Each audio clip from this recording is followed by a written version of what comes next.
Assalamualaikum warahmatullahi wabarakatuh. Perkenalkan, nama saya Devina Syaharani dari kelompok 1. Di sini saya akan menjelaskan materi tentang perkembangan dan pemerolehan bahasa pertama. A. Pemerolehan bahasa pertama atau bahasa ibu. Pemerolehan bahasa merupakan proses yang berlangsung di dalam otak anak-anak, mulai dari ketika dia memperoleh bahasa pertamanya atau bahasa ibunya. Pemerolehan bahasa biasanya dibedakan dari pembelajaran bahasa atau language learning. Pemerolehan bahasa berkenan dengan bahasa pertama, sedangkan pembelajaran bahasa berkenan dengan bahasa kedua. Namun banyak juga yang menggunakan istilah pemerolehan bahasa untuk bahasa kedua. Selanjutnya ada proses pemerolehan bahasa pertama. Seorang anak tidak dengan tiba-tiba memiliki tata bahasa B1 dalam otaknya dan lengkap dengan semua kaidahnya. B1 diperolehnya dalam beberapa tahap dan setiap tahap berikutnya lebih mendekati tata bahasa dari bahasa orang dewasa. Menurut para ahli, tahap-tahap ini sedikit banyaknya ada ciri kesemestaan dalam berbagai bahasa di dunia. Pengetahuan mengenai pemerolehan bahasa dan tahapannya yang paling pertama didapat dari buku-buku harian yang disimpan oleh orang tua yang juga peneliti ilmu psikolinguistik. Tahap-tahap pemerolehan bahasa di sini terdiri atas beberapa tahap, yaitu yang pertama ada vokalisasi bunyi. Pada umur sekitar 6 minggu, bayi mulai mengeluarkan bunyi-bunyi dalam bentuk teriakan, rengekan, dan dengkur. Bunyi yang dikeluarkan oleh bayi mirip dengan bunyi konsonan atau vokal. Akan tetapi, bunyi-bunyi ini belum dapat dipastikan bentuknya karena memang belum terdengar dengan jelas. Setelah tahap vokalisasi, bayi mulai mengoceh atau babbling. Celoteh merupakan ujaran yang memiliki suku kata tunggal seperti mu dan da. Adapun umur si bayi mengoceh tak dapat ditentukan dengan pasti. Begitu anak melewati periode mengoceh, mereka mulai menguasai segmen-segmen fonetik yang merupakan balok bangunan yang dipergunakan untuk mengucapkan perkataan. Yang kedua, ada tahap satu kata atau holofrastis. Tahap ini berlangsung ketika anak berusia antara 12 dan 18 bulan. Ujaran-ujaran yang mengandung kata-kata tunggal diucapkan anak untuk mengacu pada benda-benda yang dijumpai sehari-hari. Pada tahap ini pula, seorang anak mulai menggunakan serangkaian bunyi berulang-ulang untuk makna yang sama. Pada usia ini pula, sang anak sudah mengerti bahwa bunyi ujar berkaitan dengan makna dan mulai mengucapkan kata-kata yang pertama. Menurut pendapat beberapa peneliti bahasa anak, kata-kata dalam tahap ini mempunyai 3 fungsi, yaitu kata-kata itu dihubungkan dengan perilaku anak itu sendiri atau suatu keinginan untuk suatu perilaku, untuk mengungkapkan suatu perasaan, untuk memberi nama kepada suatu benda. Yang ketiga, tahap 2 kata atau 1 frase. Tahap ini berlangsung ketika anak berusia 18-20 bulan. Ujaran-ujaran yang terdiri atas 2 kata mulai muncul seperti mama dan papa. Kalau pada tahap holofrastis, ujaran yang diucapkan si anak belum tentu dapat ditentukan makna. Pada tahap 2 kata ini, ujaran si anak harus ditafsirkan sesuai dengan konteksnya. Pada tahap ini pula, anak sudah mulai berpikir secara subjek plus predikat. Meskipun hubungan-hubungan seperti infleksi, kata ganti orang, dan jamak belum dapat digunakan. Assalamualaikum warahmatullahi wabarakatuh. Slide berikutnya masih membahas tentang tahap-tahap pemeroleh bahasa yang terdiri dari beberapa tahap. Lanjut dari poin ketiga, yaitu tahap 2 kata 1 frase. Dalam pikiran anak itu, subjek plus predikat terdiri atas kata benda plus kata benda. Contoh, Ani mainan yang berarti Ani sedang main dengan mainan. Atau kata sifat plus kata benda seperti kotor patu atau sepatu ini kotor dan sebagainya.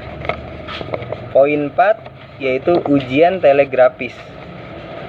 Pada usia 2 dan 3 tahun, anak mulai menghasilkan ujaran kata atau multiply word utterance, bisa disebut juga dengan ujaran telegrafis. Anak juga sudah mampu membentuk kalimat dan mengurutkan bentuk-bentuk itu dengan benar. Kosakata anak berkembang dengan pesat, mencapai beratus-ratus kata, dan cara pengucapan kata-kata semakin mirip dengan bahasa orang dewasa. Pada anak usia dini dan seterusnya, seorang anak belajar B1-nya secara bertahap dengan cara sendiri. Ada teori yang mengatakan bahwa seorang anak dari usia dini belajar bahasa dengan cara menirukan. Poin yang berikutnya, poin C, yaitu proses perkembangan bahasa anak. Yang pertama ada fonologi. Fonologi adalah disiplin ilmu tentang pembendaharaan fonem sebuah bahasa dan distribusinya. Hal-hal yang dibahas dalam fonologi antara lain bunyi suara, fonetik dan fonemik, alat ucap, pita suara, vokal, konsonan, perubahan fonem, dan intonasi. Dari bahasan-bahasan tersebut, telaah fonologi fokus pada bunyi, bahasa yang harus diperhatikan oleh penutur suatu bahasa. Dalam pembelajaran bahasa ada prinsip-prinsip prioritas dalam penyampaian materi, yaitu mengajarkan, mendengarkan, dan bercakap sebelum menulis. Mengajarkan kata sebelum kalimat menggunakan kata-kata yang lebih akrab dengan kehidupan sehari-hari. Dari ketiga prinsip itu, fonologi berperan penting terhadap proses pemerolehan bahasa pertama pada anak. Anak menggunakan bunyi-bunyi yang telah dipelajarinya dengan bunyi-bunyi yang belum dipelajari. Misalnya menggantikan bunyi L yang sudah dipelajari dengan bunyi R yang belum dipelajari.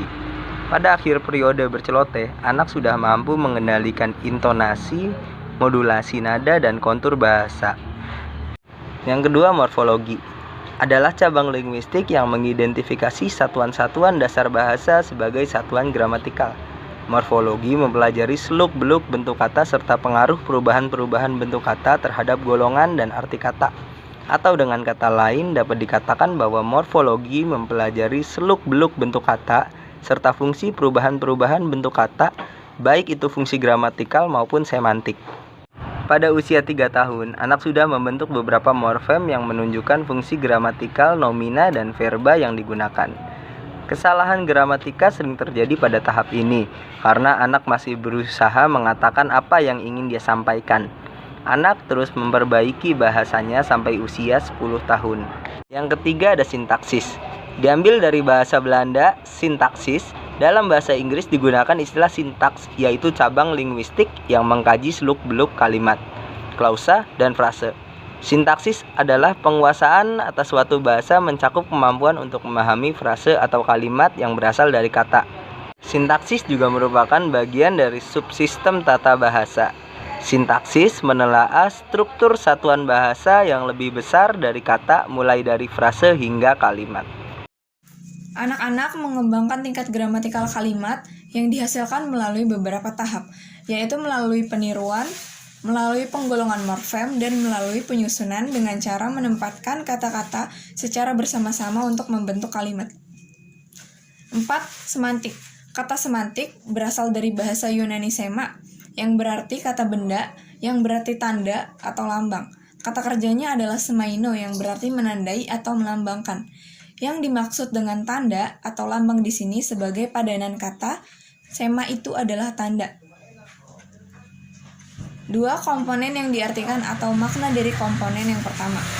Kedua komponen ini adalah merupakan tanda atau lambang, sedangkan yang ditandai atau dilambangi adalah sesuatu yang berada di luar bahasa yang lazim, disebut referen atau hal yang ditunjuk.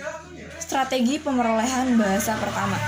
Strategi pemerolehan bahasa pertama dengan berpedoman pada tirulah apa yang dikatakan orang lain. Tiruan akan digunakan anak terus, meskipun ia sudah dapat sempurna melafalkan bunyi. Ada pendapat yang mengatakan bahwa strategi tiruan atau strategi imitasi itu akan menimbulkan masalah besar. Mungkin ada orang berkata bahwa imitasi adalah mengatakan sesuatu yang sama seperti yang dikatakan orang lain. Akan tetapi, ada banyak pertanyaan yang harus dijawab berkenaan dengan hal ini. Ada berbagai ragam peniruan atau imitasi, yaitu imitasi spontan atau spontaneous imitation, imitasi pemerolehan atau elicited imitation, imitasi segera atau immediate imitation, imitasi terlambat atau delayed imitation, dan imitasi dengan perluasan atau imitation with expansion, reduced imitation. Strategi kedua dalam pemerolehan bahasa adalah strategi produktivitas. Produktivitas berarti keefektifan dan keefisienan dalam pemerolehan bahasa yang berpegang pada pedoman. Buatlah sebanyak mungkin dengan bekal yang telah Anda miliki atau Anda peroleh. Produktivitas adalah ciri utama bahasa. Dengan satu kata, seorang anak dapat bercerita atau mengatakan sebanyak mungkin hal. Kata papa misalnya dapat mengandung berbagai makna bergantung pada situasi dengan intonasi. Strategi ketiga berkaitan dengan hubungan umpan balik. Dengan strategi ini, anak-anak akan dihadapkan pada pedoman, hasilkanlah ujaran dan lihatlah bagaimana orang lain memberi respon. Terima kasih. Wassalamualaikum warahmatullahi wabarakatuh.